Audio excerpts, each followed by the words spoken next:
Níl craobh Peile Dhún nGall búta guidóir a hábhar sa hochtteag nar chliodar Naomh Conaill sa Ceannais. An bblion ar gceann for Naomh Conaill an námh nóta ortha nar bhí Gaoth a himmert as chailear ina going aríist a FF3. An aireochtó díad sa bantamach am líana nó an aireocht a Naomh Conaill an nachtú craobh ó hábhar sa cúig bhóchant. Bhí Brian Tyres agus Charlie McGeever i litir Canning don Ceannais. Yes, Stefan McCrash leanún san agus fachtaige Darragh Boyle tá brúan sanis ar a gostan deisteachí Éamon Ó Colm óige casa ar an neasógan san tá peinte fachtaige íocha as a Dhún.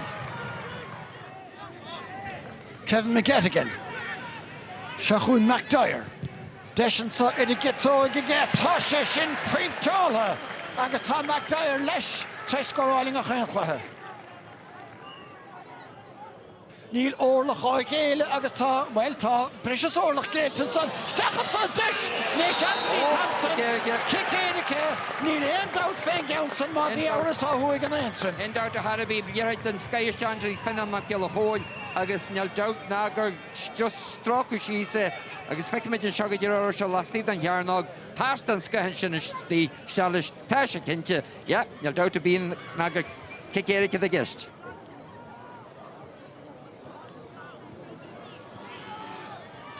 Captain, búirte go hálainn an bardúir dafransáin á cheart na mi chiad churciniúnach beidir. Well, uatá na roscóráilte go athú go dtí seo sin canna le fáilte agus é cruúthaí go maithe acu agus é tiltte acu mo bhuiir am héin. Tá an Cluiche seo thóascailte agus is deasa é ceall. Se tána méidíní cailteige den éigeantach tá siad fácan san ar a bhód a lár na parke an fel féin 16 hawl. Again, Varmór Lár Parke, Ciarán Gallagher. Gír breise fachtaige siúd, achas deacair éon bhar na gáilt.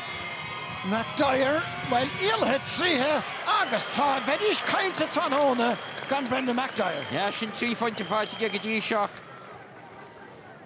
Ó héamh taobh na parke, agus na róthairige Micheál O'Rourke agus ige McGill a chóir a glíhána eile. Féan spásta cruúthíar an tíir sin an barca gidóir iad go McFadden ríist. Agus caffar dulling lecle McFadden ó Harcáin óige bána chuir fé hénig hí an ile gíar go leor, dúlánach go leor ach tá faointige. Ja, dar a pointe fáilte a ríis an stíl sinna gidóir ag gathú an léirú híomh na parke tá sé gompar puille tá puille fastú í Conaill sinach. Ríist an réitóir gan éadóg séitige. Slachta go deasige Micheál O'Rourke ga fairin dígur sin is gan Naomh Conaill. Tá siad ina núiseachta gart. Sé Malone amachchan sa isteach a Lárslí Grí McDyer. Bhí Rahí tréimh leis agus an pass fachtaige an Rahí. Ar náiscaí fitbar O'Rourke. Pádraig McGill a bhríd ach tá sé mihéanaíon. Tá cór fachtaige Kevin McGettigan an tríú ceann le cúpla chutha núsaige. Agus tá sin tiltte acu mar tá brú chuthaí dóra le hama a níl faicle feicealó í dór. Fan bar O'Rourke teart isteach an fear seo hófeiceala sin an hiad díireacht agus na hanig Ceannais Kevin McGettigan héise sa líontan é seas an anga é an na háil an sin ó Pádraig McGill a bhríidir. Dhéanach cúlan bheart chunéad a chormó beidir go meach tóir ar gá féinte ach nílige ó an Doherty. Max Campbell, níos tá Doherty a feire ar gá féinte. Isteachchan sa agus tá dá féinte fachtan san ige ó an Doherty. Kick don scahan sin ó an Doherty, kick mór an kick funte nniu. Níl atrú an funte agus tá mar dús mar tásain lehan uirtar ag Naomh Conaill. Steachí Dhún McGill a bhríde. Seán fear tá chur cúneas ar gidóir McGill a bhríde fáil go dúir seilear an bhú. Sin ceann a dul sa teanach tá Darragh Boyle buinteach. Stoppa ige Ethan O'Donnell sin anna fesaige Darragh Boyle níos na chorn. Tá peinte fachtan san. Well, bhí bris a crídíanach an an den bhar an sacr a réir. Cé a bheith a fólingt tróna. Sé Malone, búirteach an cítá Dhún McGill a bhríde leis agus cumán a réachtar. Trastan tagarí ó an Doherty. Casta sír. Nes tá go dóir dírig an dá féinte hachant bhfuil sé yes. Ní ná é. Dhá féinte ag Sé Malone. Sé Malone Buaicphointí le fáilteachú idir chó scór.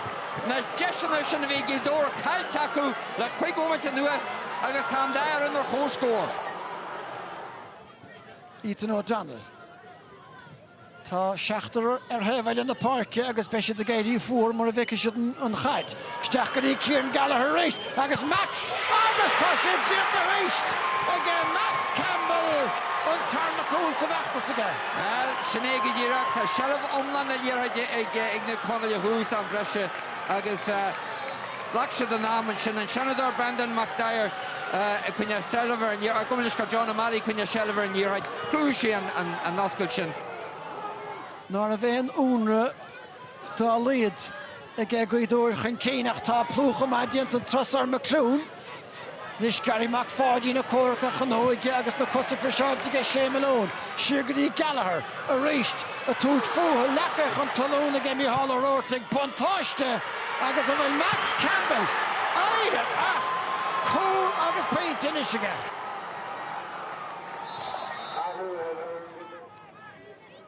Caiise do a bhelis na glúiseachta inis chealama.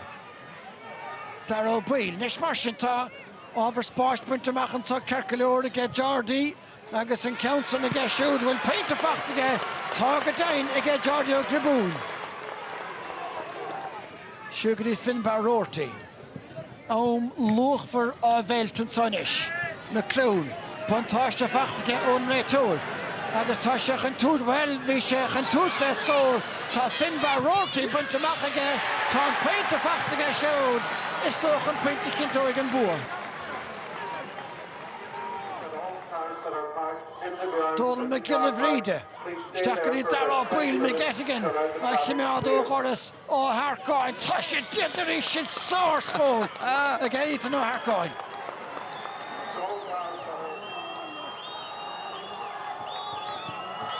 Buaicphointí aige tá sé Garrett agus tóca aige Ciaran Gallagher istig an réiteoir fós a rághfuil cúpla second le dul. Tá Naomh sa bhreisean dá cheann agus inis tá adó dhéannig séite an réiteoir.